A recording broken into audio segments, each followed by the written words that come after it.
Hello students, I welcome you all for today's session and our topic of discussion will be properties of decomposition.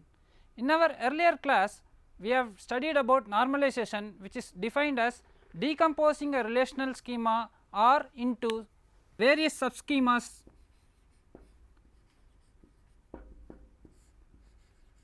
in order to preserve the various normalization rules, namely 1NF, 2NF, 3NF and BCNF. We have studied the properties of various normalization forms and how we go about decomposing a given relational schema R. In today's session, we will get into properties of decomposition.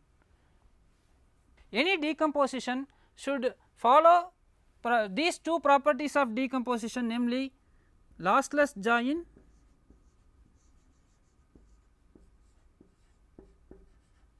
and dependency preservation. It is not that we will randomly decompose a relational schema and it will not obey these two properties. We should cross verify and so that these two properties are satisfied after decomposing the relational schema. For the purpose of today's discussion, I would like to take an example. Let us consider a schema R with attributes city, street and zip code.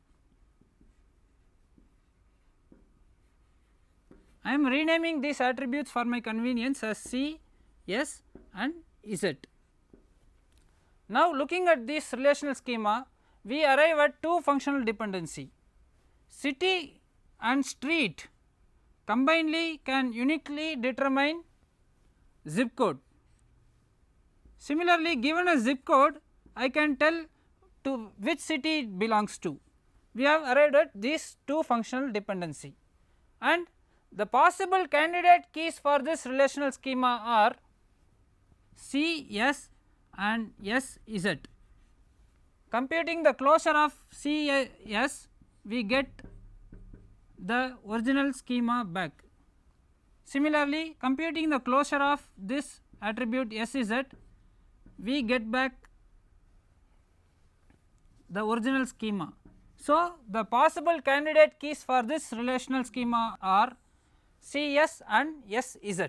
Now, having these functional dependencies and the relational schema, we will cross verify if it obeys the various normalization forms. 1NF. Let us, so this relational schema R has these attributes and all the attributes can hold only atomic values. Hence, R obeys first normalization principle and it is in 1NF. Similarly, we observe that there is no partial dependencies in the given set of functional dependency, hence 2NF principle is also satisfied. We observe that all the non-prime attributes are functionally dependent on the candidate keys or prime attributes. Similarly, coming to 3NF, we see that there is no transitive dependency in the given set of functional dependencies. Some students may confuse that this functional dependency Z determining C is a transitive dependency, but it is not, because both the functional dependency either the determinant is a candidate keys or the non-determinant is a prime attribute. So, Z is a prime attribute and C is a prime attribute. Prime attribute means it belongs to any one of the candidate key. So, we add CS and SZ as candidate key. So, Z is one part of the candidate key and C is also part of candidate key. So, all the attributes are prime attributes. There is no violation of transitive dependency in the given set of functional dependencies, hence 3NF property is also satisfied. But we see that only CS is a candidate key, Z is not a candidate key, hence BCNF property is not satisfied.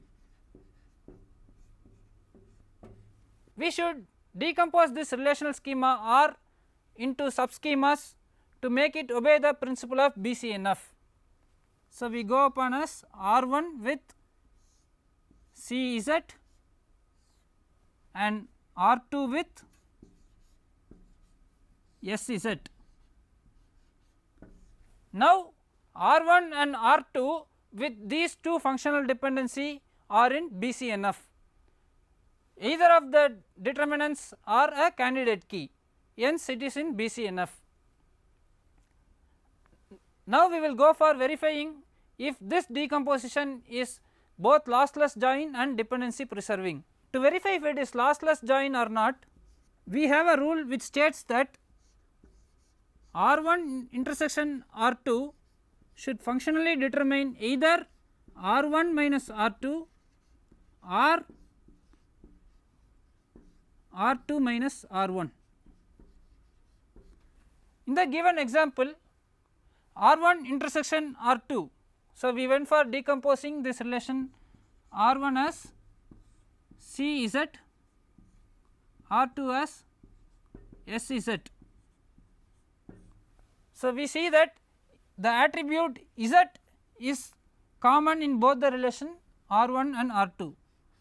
So, R1 intersection R2 is Z and it should functionally determine R1 minus R2 or R2 minus R1. R1 minus R2 is C, R2 minus R1 is S. So, considering either one of these, we find that Z determines C is belonging to the original function set of functional dependency we had earlier. So, if we get back any of the original functional dependency, we say that this decomposition is lossless join. Now, getting to the other property, dependency preservation. For each of the decomposition, we compute the closure of functional dependencies that we can arrive upon. For the first relation R1, we see that we can either have C determining C or Z determining Z or Z determining C, and these two functional dependencies are trivial in nature, whereas this is non-trivial. These two functional dependencies are trivial in nature. Similarly, for the relational schema R2, we can compute the closure of functional dependencies.